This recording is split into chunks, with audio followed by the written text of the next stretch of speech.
I asked if you had actual holiday spirits in there. What are we drinking? Not yet. Not No. yet. Okay. So,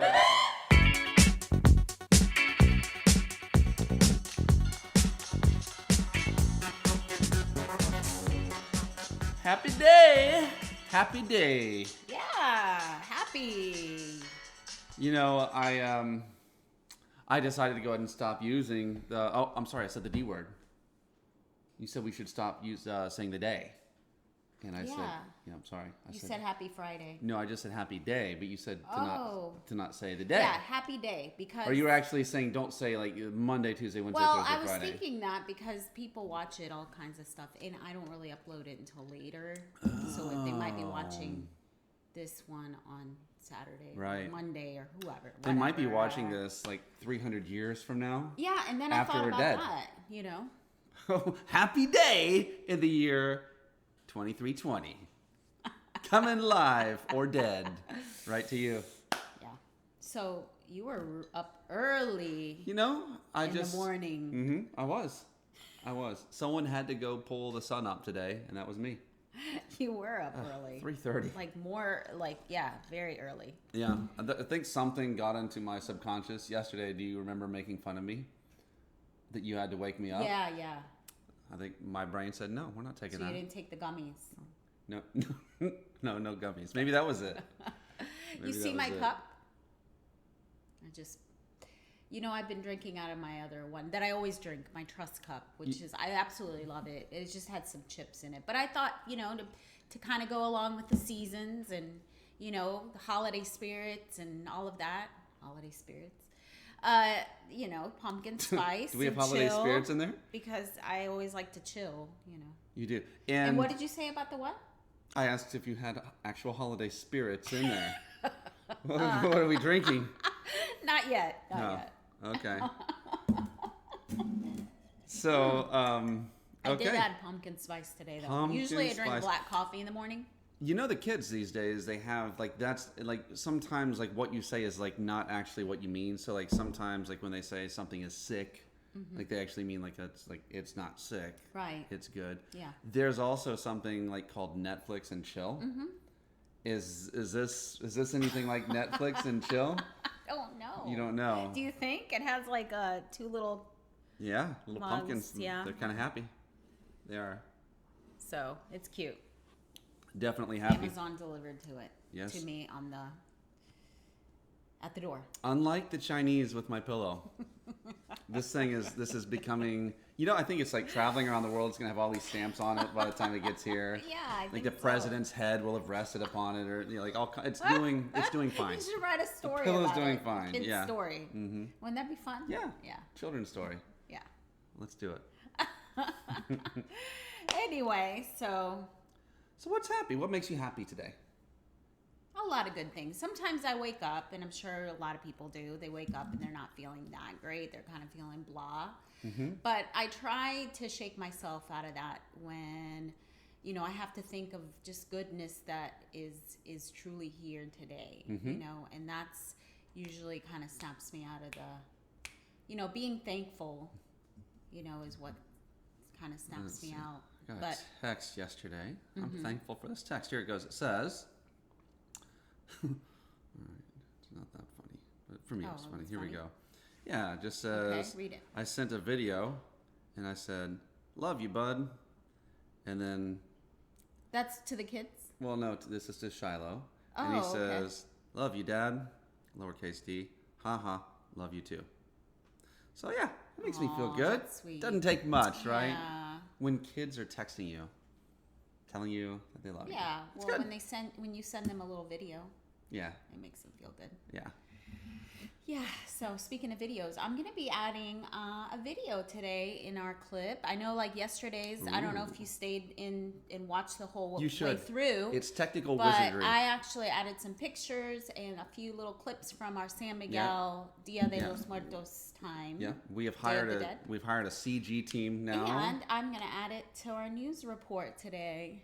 Steven Spielberg, eat your heart out. We have Yeah. got the graphics going on today, so we got video.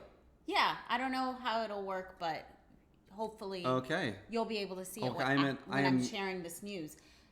Either before or after. I'm not sure how I'm going to put it in. All But right. what? I'm really anticipating the news now. So like I want to. Oh, I'm going to picture in my mind kind of heard the video that's going. Oh, really? Yeah. Which one? But Tell it's me. all right. Tell me. Researchers teach rats to drive. I didn't just And hear they this find out news. it reduces stress. I believe I was the source of this news. Yeah. So I feel like now, like it's like that person in the New York Times that gets their big break and they broke the story. I feel like I broke the story. Right, right. So tell us about these. Tell us about the rats. He sent me it's amazing. a little, through text, the link, and it was an app. I had to get Twitter, and I don't have Twitter. I do it, but I don't have it. I don't even know my login. She doesn't tweet. So I'm like, I can't watch it. It's on Twitter. Anyway, so so this is the video that I'm gonna show. Okay. All right. And Here it comes. So Here it the video's comes. playing. Here it comes. Oh, you actually are playing it for me too. I'm gonna watch it. Here it goes. Isn't that cute? Look at him go, man. Boom. It reminds me of like when they're like doing the little ball. Oh yeah, the hamster. But this the one little ball. they Yeah. actually press on a little copper bar and it moves them wherever. Ah. His grandpa's like, in my days, we only had a clear ball. Yeah, but I wanted to read the. I know, isn't it cute? It's crazy. So they get enjoyment from this. Yes. Yeah, I think we all do, right? The Sunday drive. Yeah. Right. Looking at the scenery. And they're rewarded with Froot Loops. Ooh, that's kind of sad right there. That's kind of like our kids. Mm-hmm. Yeah, we reward with They get really excited when I bring Froot Loops to the house. Look at this. He's working on the car. He is. Isn't that cute? he's fixing it. That's amazing. And that's me on the outside. Did you see that? No, I didn't. You're in me. here? Wait, you were here? No. What I mean is you're the guy. You're the rat. I'm sorry. You're giving us. Okay, so you've actually you've given me. I'm sorry. and sorry. you identity with the mice now. Yeah. So you see the one on the outside standing. Telling him what to do. Telling the guy underneath, like, do it this way. Are you sure it's not? Yes. Yes. Anyway, so they're rewarded with Froot Loops.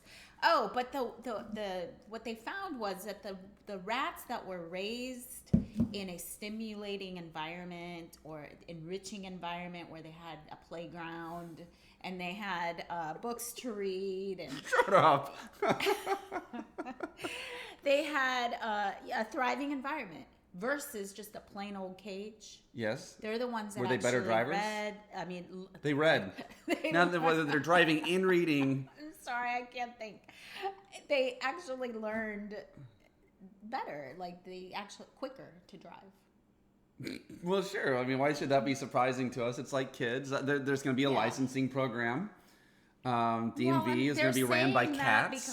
Because of the greater the thriving environment that they had, the brain growth was better. This is amazing. Like, what would you do without this kind of news in your life? Yeah. And do you know how they test the hormone levels is through their rat droppings?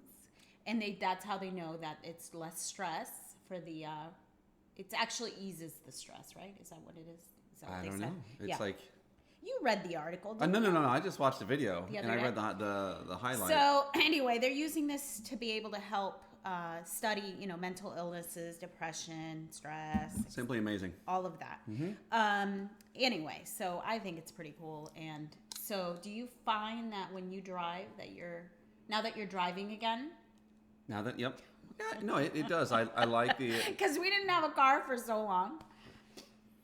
So now that you're driving again. Yeah. Sure. I love it. It I like to drive. eases the stress. Well, yeah, there's lots of things, right? That eases stress. I don't live a stress-filled life. Yeah, you don't. But, you don't. I'm kind of worried about, I've been watching in our house because we don't really have the cars for the mice. I've been watching them and really kind of worried because they're texting and walking around in our house all the time, just running into walls. What happens when we get these things cars? It's going to be... I know. It's going to be dangerous. It's so cute. It's like Stuart Little, and I don't really like rats, but whatever. No? Anything else? Any other animals in the news for you? That's it. Wow. That's my news today. Driving rats. Rat drivings, Because droppings. I was droppings. Driving rodents. Okay. Not driving raccoons or bobcats. Now, I will say whatever. that reminds me of my favorite book as a fourth grader, Mouse and the Motorcycle. Oh, yeah. I remember reading that now. Yeah, yeah. Won't be That's long. awesome. Won't be All long, right, Ralph. Coming your way. What else? Coming your way. Coming soon. What else? You know, Any good, encouraging, motivating, inspiring words of wisdom words of wisdom. So, by the great Donnie Tuttle. you're smart enough, you're good enough, and doggone it, people like you. No, I'm like, you know, I just like as we go through what we go through, I was reminded, something reminded me of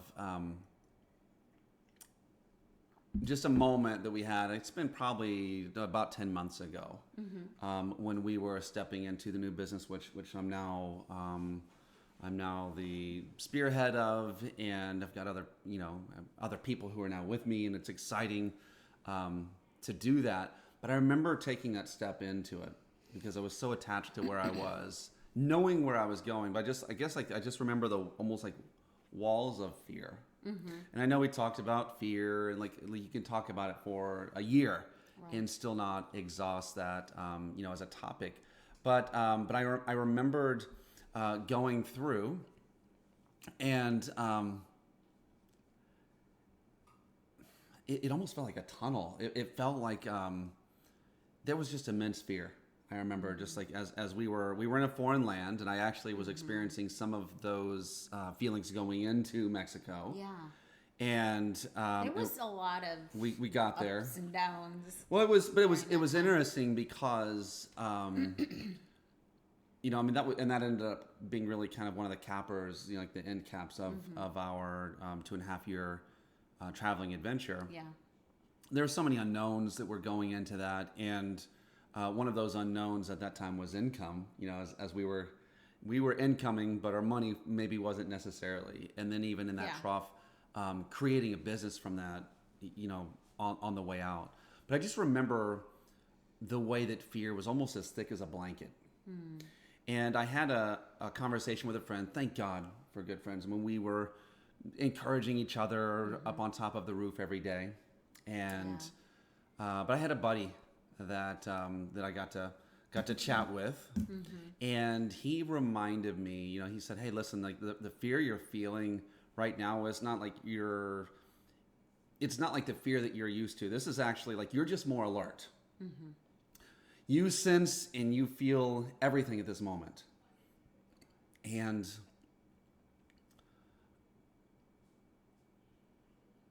I don't know, I guess like hearing that helped me to come alive to where I was going. It's almost like there was this hesitation to cling to whatever safety I thought that I had with whatever I was doing. And I don't know, I wanted to kind of put that out there because I know that other people struggle with that, and maybe you're like I was. Like when I was a kid, that's why I hate fear. As a kid, I was afraid of the dark like severely until I was like 22 years old. Right. Afraid of the dark. And there were a couple of years I think in my life where I didn't sleep, where I couldn't get to sleep because I was so afraid. And this would be the closest to that I think that I'd felt. Wow. But I feel like a lot of us get limited by that, and we stay. And Jim, my friend, he always says, fear stands for false evidence appearing real. And thank God for Instagram, because I think we've all seen things like that those great quotes. And it's one thing when you look at it, but it's another thing when you're actually stepping into it and you have to stand up against it. And I don't know. I just wanted to put that out there. I was thinking about that today and thinking about how thankful I was that I had a friend to pull me through. Right. At the moment, it's always when you're facing something or making a decision, it's always there is fear behind it because you don't know what the outcome's going to be. And a lot of times for me, and you know this, that the way that I face fear sometimes is say, what's the worst thing that could happen? And could I be able to survive that? And I think that's pretty much held me throughout some decisions that we've made in life, because I'm like, well, the worst case scenario would be this and this and this. Mm-hmm. And so then I have to say, well, can I actually live through that? And most of the time, of course, we say, yeah, obviously we'll make it it'll work out. But now I'm trying to change that, not necessarily saying what's the worst case scenario, because I don't want to just focus on the worst case scenario happening. I want to be able to say, what's the best case scenario? And really focusing on that and saying, like, the beauty that'll come out of that, the goodness that'll come out of that, and believing that. And so then you might say, yeah, but what if it doesn't work out that way? But that's what, we've said before, is like, why do we have to always go to the negative? And why can't we just train our minds to just think of the positive and the good that's going to come out of the situation? And I think if the bad thing does happen, or that worst case scenario happens, just let it come and then figure it out when it arrives, right, like at that very moment. But the focus is always the good, the positive, this is going to be awesome result, rather than, oh no, because then you're walking in this process kind of biting your nails, afraid, not ready to, not feeling that confidence to jump into that next thing. Yeah, and you're more sensitive to it, right? Like, it's like almost like you're expecting it. What you rehearse, you will expect. And so when you rehearse that negative, that's what you're expecting. Yeah. Rather than the positive. And it's interesting too that, fear is a type of stress. And as I was walking about early this morning, I listened to a part of Brene Brown's Power of Vulnerability, and she mentioned two ways that people often deal with stress. They either, she called it like overperform, not perform, there's another word, overperform or underperform. So they either get real stressed out and get on all the details and become the boss of everyone, or they just don't show up, they don't care, like they withdraw. So they're either, and so both of these are really protective responses to something that's stressful that's in front of them.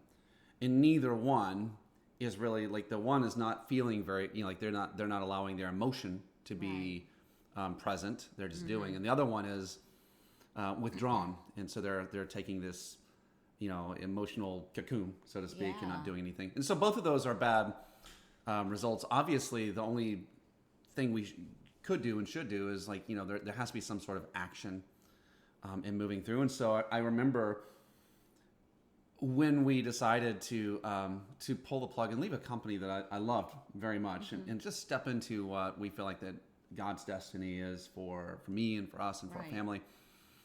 And there was nothing. It was literally like being on a high wire with no net. Yeah. Right? It's like it's a trapeze. It was. And add that being in another country. Oh, another country. No support system, no family.